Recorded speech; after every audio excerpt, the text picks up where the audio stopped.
Alright, here you go. So, time to clean up the molds because there is still quite a lot of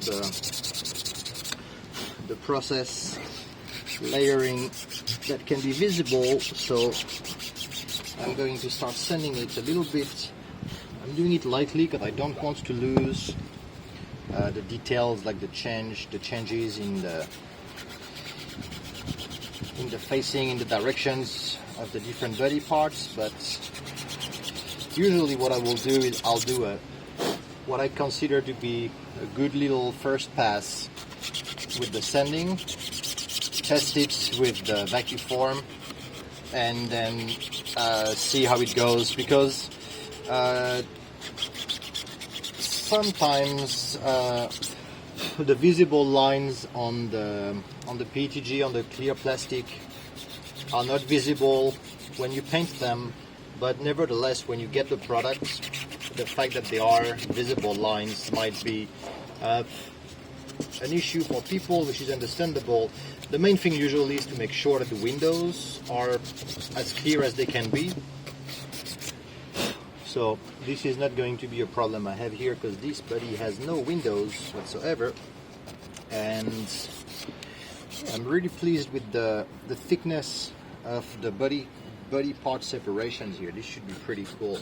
So yeah, it's this kind of changes of direction with a nice slow curve that are the most sensible to having like steps and steps and steps from the printing process. So I have to work those extra hard. I'm using a pretty heavy sandpaper. What am I using?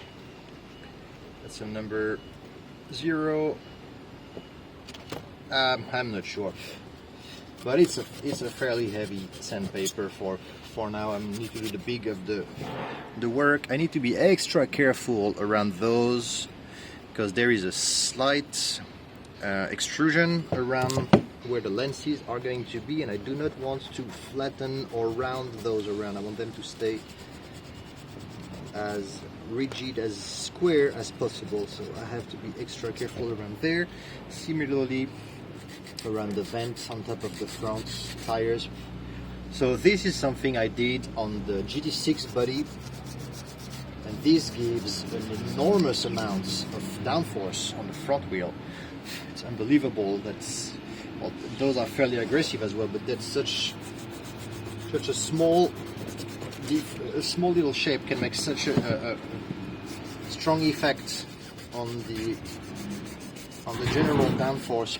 So I think having them here, not only they are going to add to the realism of the body, but I think it's going to provide a really nice amount of downforce in the front, because otherwise this is fairly soft like the real car is. It is not very aggressive in the front. So I believe that those are going to help substantially for the front. Okay, so now the little buckets around the driver's seats, I'm going to round the top a little bit over the edge here. But this is meant to be,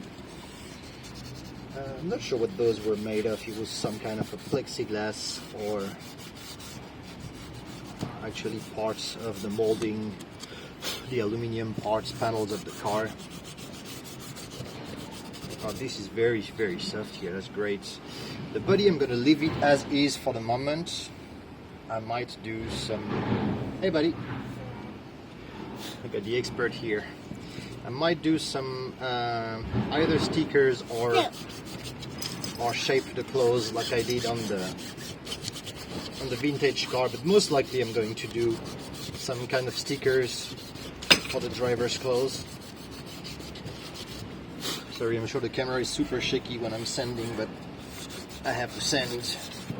I'll see how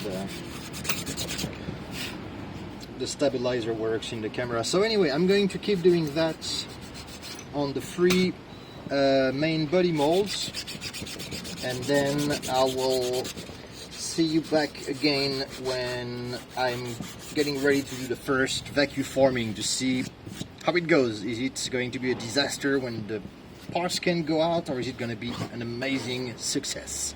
All right, so you'll jump back with me when I'm done with the free molds, and we'll be on the vacuum forming machine. All right, bye-bye.